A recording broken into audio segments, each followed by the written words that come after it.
നമസ്കാരം. ശിവടീച്ചൻ്റെ മലയാളം ക്ലാസ്സിലേക്ക് സ്വാഗതം. നമുക്ക് കേരള യൂണിവേഴ്സിറ്റിയിലെ കഥാലോകം എന്ന പുസ്തകത്തിലെ കഥകളിലേക്ക് കിടക്കാം. സെക്കൻഡ് സെമസ്റ്ററിൻ്റെ ഇതാണ് ഈ പാഠഭാഗം. മിശ്രവിവാഹം എന്ന കഥയാണ് ആദ്യം നമ്മൾ ചർച്ച ചെയ്യുന്നത്.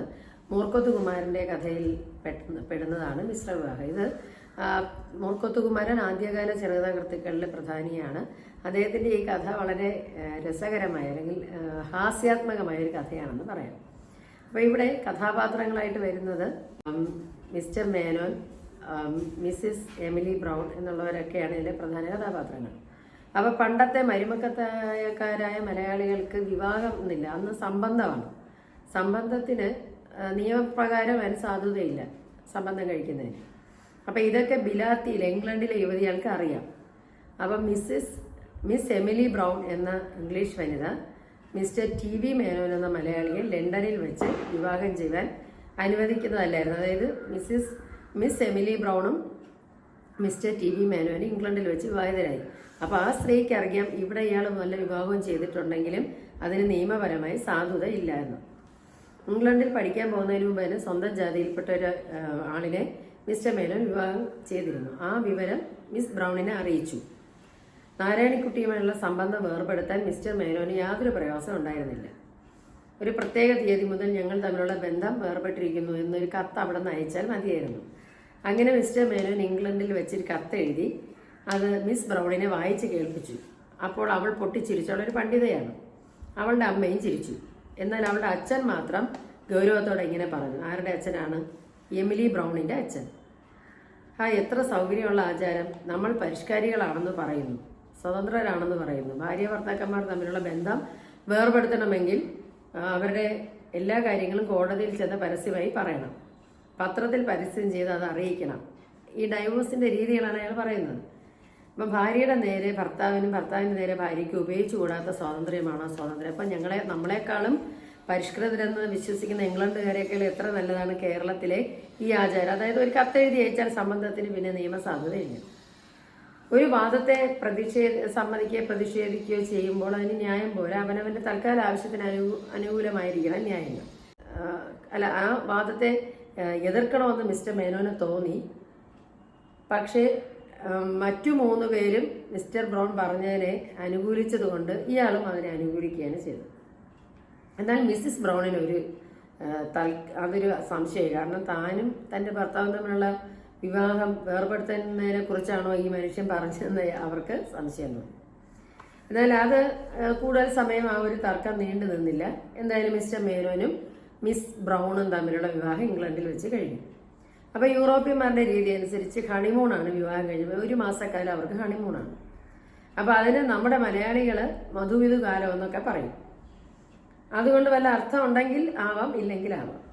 1 മാസക്കാലം മധുവിധു അനുസരിക്കുന്ന സമ്പ്രദായത്തിൽ യൂറോപ്യൻ വനിതയും എന്നാൽ ആ മധുവിധു പതിവല്ലാത്ത മലയാളിയായ മേനോനും മധുവിധു 14 ദിവസം മതിയെന്ന് തീരുമാനിച്ചു. അത് അവർ കപ്പലിൽ യാത്ര ചെയ്ത് ആ 14 ദിവസം ആഘോഷിക്കാനാണ് തീരുമാനിച്ചത്. അപ്പം മുംബൈയിൽ വന്ന് ഇറങ്ങിയതിന് ശേഷം മിസ്സിസ് മേനോന്റെ പ്രകൃതിക്ക് വലിയൊരു മാറ്റം. അതായത് ഈ മിസ്സിസ് മേനോൻ ആരാണ്? കഥയുടെ തുടക്കത്തിൽ അവർ ഇംഗ്ലണ്ടിലാണ്, ബിലാത്തിയിലാണ്. മിസ് എമിലി ബ്രൗൺ ആണ് പിന്നീട് മിസ്സിസ് മേനോൻ എന്നുള്ള പേരിൽ അറിയപ്പെടുന്നത്. മിസ്റ്റർ മേനോന്റെ ഭാര്യയായില്ല അവർ. അപ്പം വന്നതിന് ശേഷം അവരെപ്പോഴും ഒരേ സമയത്ത് മിണ്ടാതിരിക്കുന്നു, ചിലപ്പോൾ ഒരുപാട് ചിന്തയിലിരിക്കുന്നു. അപ്പോഴെല്ലാം മിസ്റ്റർ മേനോൻ എന്താണ് ഈ വനിതയ്ക്ക് പറ്റിയത് എന്ന് ആലോചിക്കുന്നുണ്ട്. അപ്പം വിദേശ വനിതയാണ്, ഇനി ഇവിടെ വന്നതിൻ്റെ വിഷമമാണോ എന്നൊക്കെ അയാൾ ചിന്തിക്കുന്നു. അപ്പോൾ സ്വന്തം രാജ്യവും സ്വന്തം വീടും വിട്ടതിൻ്റെ വിഷമമായിരിക്കും എന്നൊക്കെ അയാൾക്ക് തോന്നി. അപ്പോൾ ഇനി ഭർത്താവിൻ്റെ കൂടെ ആവുമ്പോൾ ഭാര്യയോട് കൂടെ ആയാൽ ഭർത്താവിന് സ്വന്തം മാതാപിതാക്കളെയും വീടിനെയും കാണണം എന്നൊക്കെയുള്ള ഒരു ആഗ്രഹം ഉണ്ടാവുമല്ലോ എന്നൊക്കെ അയാൾ ചിന്തിക്കുകയാണ്. അപ്പം മിസ്റ്റർ മേനോൻ ഭാര്യയോട് പറഞ്ഞു, നമ്മൾ 2 ദിവസം കഴിഞ്ഞ് മദിരാശിക്ക് പോവുകയാണ്, നിനക്ക് അല്പസമയം കൂടെ ബോംബെയിൽ നിൽക്കണമെന്ന് ആഗ്രഹമുണ്ടോ എന്ന് ചോദിക്കുന്നു. അപ്പോൾ അവർ പറയുന്ന വിരോധമില്ല. നിന്റെ ഇഷ്ടം എന്താണ് അത് കൃത്യമായി പറയാൻ പറഞ്ഞു. ഇന്ന് തീയതി എത്രയാണ് മേനോൻ? ഇന്ന് തീയതി 4 അല്ലേ? എനിക്ക് ഇനിയത്തെ മാസം 1-ാം തീയതി ഉദ്യോഗത്തിൽ ഇംഗ്ലണ്ടിൽ തിരിച്ച് എനിക്ക് 1-ാം തീയതി പോയാൽ മതി. അപ്പം മാസാവസാനം വരെ നമുക്കിവിടെ താമസിക്കാം. 29-നോ മറ്റോ മദിരാശിക്ക് പുറപ്പെടാം. ഭാര്യ അങ്ങനെ ആവാമെന്ന് പറഞ്ഞു. അപ്പോൾ ദിവസേന മേനോൻ ഭാര്യയെ കാറിൽ കയറ്റി. അപ്പോഴും നമ്മൾ ആലോചിക്കണം ഭാര്യയുടെ പേരെന്താണ്? ഇംഗ്ലണ്ടിലെ മിസ് എമിലി ബ്രൗൺ ആണ് മിസ്സസ് മേനോൻ എന്നുള്ള പേരിൽ ഇവിടെ നമ്മൾ പിന്നെ കാണുന്നത്. അപ്പം പല ദിക്കിലും അയാൾ കൊണ്ട് നടക്കും, ഭംഗിയുള്ള കെട്ടിടങ്ങളും ഒക്കെ കാണിച്ചു കൊടുക്കും. പക്ഷെ അവരൊന്നും ശ്രദ്ധിക്കുന്നതായിട്ട് അയാൾക്ക് തോന്നിയില്ല. അതുപോലെ ഹോട്ടലിലോ ഷാപ്പുകളിലോ നാടകശാലയിലൊക്കെ ചെന്നാൽ സിനിമ ഹാളിലൊക്കെ ചെന്ന് അവിടുത്തെ ആളുകളെയാണ് ഈ സ്ത്രീ ശ്രദ്ധിക്കുന്നത്. സ്വന്തം രാജ്യക്കാരെ കണ്ട് അവൾ സൂക്ഷിച്ചു നോക്കും. അപ്പോൾ 15 ദിവസം ഇങ്ങനെ കഴിഞ്ഞു. അപ്പോൾ അയാൾക്ക് ഇവളുടെ പെരുമാറ്റത്തിലൊരു സംശയമൊക്കെ തോന്നി. 19-ാം തീയതി വൈകുന്നേരം മിസ്റ്റർ മേനോൻ ഭാര്യയെ കാറിൽ കയറ്റി പുറപ്പെട്ടു. 7 മണിയായി. അപ്പം നമുക്കിന്ന് വല്ല ഹോട്ടലിലും പോയി വല്ലതും കഴിക്കാമല്ലോ എന്ന് മിസ്സിസ് മേനോൻ പറഞ്ഞു. അപ്പോൾ മേനോൻ ചോദിച്ചു, ഏത് ഹോട്ടലിലാണ് പോകുന്നത്? ഭാര്യ, എവിടെയാണ്, നിനക്കിഷ്ടം ഏതാണെന്ന് അയാൾ ചോദിക്കുകയാണ്. എവിടെ ആയാലും എന്താണെന്നാണ് ഭാര്യയുടെ മറുപടി. അങ്ങനെ പറഞ്ഞാൽ പറ്റില്ല, ഇന്ന് നിന്റെ ഇഷ്ടത്തിനനുസരിച്ചുള്ള ഹോട്ടലിൽ പോകും. അപ്പോൾ ഭാര്യ പറഞ്ഞു, നമുക്ക് താജ്മഹലിൽ തന്നെ പോകാം. ശരി, വേറെ ഏതാണ്? അപ്പം മേനോൻ പറഞ്ഞു താജ്മഹലിൽ തന്നെ പോവുക. ഭാര്യ, വേറെ ഏത് നല്ല ഹോട്ടലുണ്ട്? അപ്പം മേനോൻ പറഞ്ഞ റീജന്റ് ഉണ്ട്, ക്യൂൻസ് മാൻഷൻ ഹോട്ടലുണ്ട്, ഡാർബി ഹോട്ടലുണ്ട്, ഇങ്ങനെ പലതുണ്ട്. അപ്പോൾ ഭാര്യ ചോദിച്ചു, ഇന്ന് എത്രയാണ് തീയതി? ഇന്ന് 19 അല്ലേ? എവിടെയാ റീജന്റ് ഹോട്ടൽ? അപ്പം അയാൾ സ്ഥലം പറഞ്ഞു കൊടുക്കുന്നു. എന്നാൽ നമുക്ക് താജ്മഹലിൽ പോകാം എന്ന് മേനോൻ പറഞ്ഞു. അങ്ങനെ അവർ താജ്മഹലിലേക്ക് പോവുകയാണ് രണ്ടുപേരും കൂടി. അപ്പം മിസ്സസ് മേനോൻ അവിടെ ചെന്നു. രണ്ടുപേരും ഹോട്ടലിലെത്തി. ഒരു മുറിയിൽ വന്നു. അവിടെ വലിയ തിരക്ക് ഉള്ള സ്ഥലം, എന്നിട്ട് ചില സ്ഥലമൊന്നും മിസ്സസ് മേനോൻ പിടിച്ചില്ല. അപ്പോൾ അങ്ങനെ വീണ്ടും മുറികൾ നോക്കി അവർ നടക്കുകയാണ്. അപ്പോൾ കുറച്ച് കഴിഞ്ഞപ്പോൾ അവിടെ അവർ ആ ഒരു വലിയ കണ്ണാടിയുള്ള മുറിയിൽ പോയിരുന്നു. ആ വലിയ കണ്ണാടിയുള്ള മുറി കണ്ടപ്പോൾ അവിടെ ആരും ഇല്ലാത്തതുകൊണ്ട് അവിടെ പോയിരുന്നു. പക്ഷെ അടുത്തു നിന്നൊക്കെ മിസ്റ്റർ മേനോൻ ചിന്തിച്ചു. കുറച്ച് കഴിഞ്ഞപ്പോൾ 2 ആരോഗ്യ ദൃഢഗാത്രരായ പട്ടാളക്കാരായ 2 യൂറോപ്യന്മാർ അവിടെ വന്നു. ഇവരുടെ അടുത്തുള്ള മേശയ്ക്കിലാണ് അവർ ഇരുന്നത്. അപ്പോൾ ഇത് മിസ്റ്റർ മേനോന് ഒരു അസ്വസ്ഥത ഉണ്ടാക്കി. യൂറോപ്യന്മാർ 2 പേരും വന്നിരുന്ന ഉടനെ സംഭാഷണം തുടങ്ങി. അതിനിടയ്ക്ക് 2 സംഘക്കാർക്ക് ചായയും പലഹാരവും ഒക്കെ ഹോട്ടലിൽ അവർ കൊണ്ടുവച്ച് കഴിഞ്ഞു.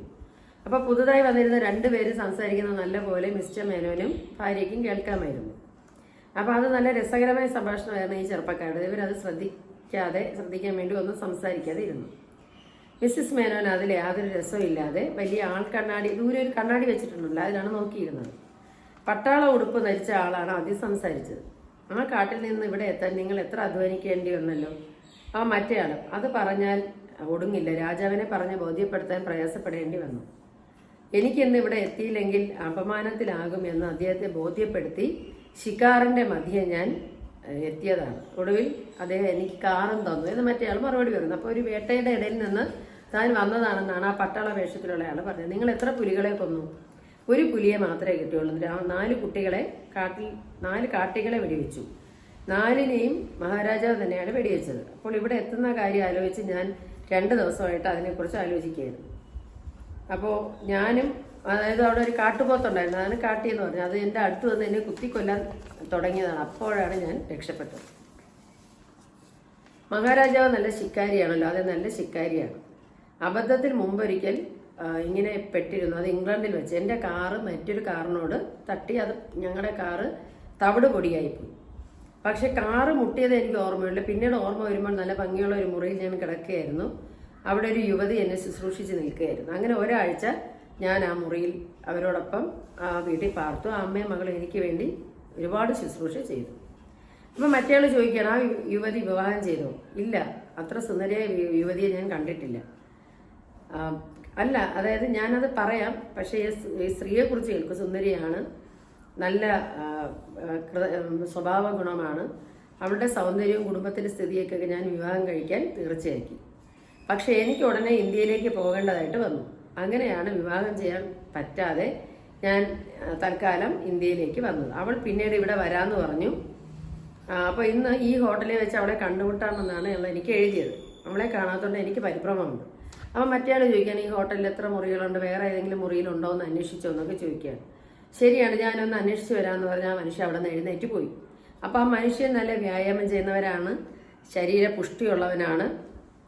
എന്നിട്ട് അയാൾ പോകുന്ന വഴിക്ക് ആ പട്ടാളക്കാരനോട്, അയാളുടെ ഒപ്പം ഉള്ള ആളിനോട് പറയുകയാണ്, ഇവിടെ തന്നെ ഇരിക്കണേ, എൻ്റെ പ്രിയതമയെ കണ്ടാൽ ഞാൻ വിളിച്ചുകൊണ്ട് വരാം. എന്നിട്ട് മിസ്റ്റർ മേനോൻ പറഞ്ഞ, ആ പ്രിയതമയെ നമുക്കും ഒന്ന് കാണാനില്ല, ഇവരെല്ലാം ശ്രദ്ധിച്ചുകൊണ്ടിരിക്കുകയല്ലേ. അപ്പം ഭാര്യ ഒന്ന് പുഞ്ചിരിച്ചിട്ട് പറഞ്ഞു, ഞാൻ ഇപ്പോൾ വരാം. അപ്പം സ്ത്രീകൾക്ക് ബാത്റൂമിൽ പോകാനൊക്കെയുള്ള ആവശ്യങ്ങളുണ്ടായിരിക്കുമല്ലോ എന്ന് കരുതി മിസ്റ്റർ മേനോൻ അവളെ വിട്ടു. പിന്നെ മിസ്റ്റർ മേനോനും മറ്റേ ആളുടെ ഒപ്പം വന്ന പട്ടാളക്കാരന് മാത്രമായിരുന്നു ആ ഹോട്ടൽ റൂമിൽ. 15 മിനിറ്റ് കഴിഞ്ഞിട്ടും മിസ്സസ് മേനോനെ കാണാനില്ല. ഇദ്ദേഹം വല്ലാതെ അക്ഷമനായി. പട്ടാളക്കാരൻ ഈ മനുഷ്യനോട് ചോദിക്കുകയാണ്, ഇവിടെ നിന്ന് എഴുന്നേറ്റ് പോയ സ്ത്രീ ആരാണ്? എൻ്റെ ഭാര്യയാണെന്ന് മിസ്റ്റർ മേനോൻ പറഞ്ഞു.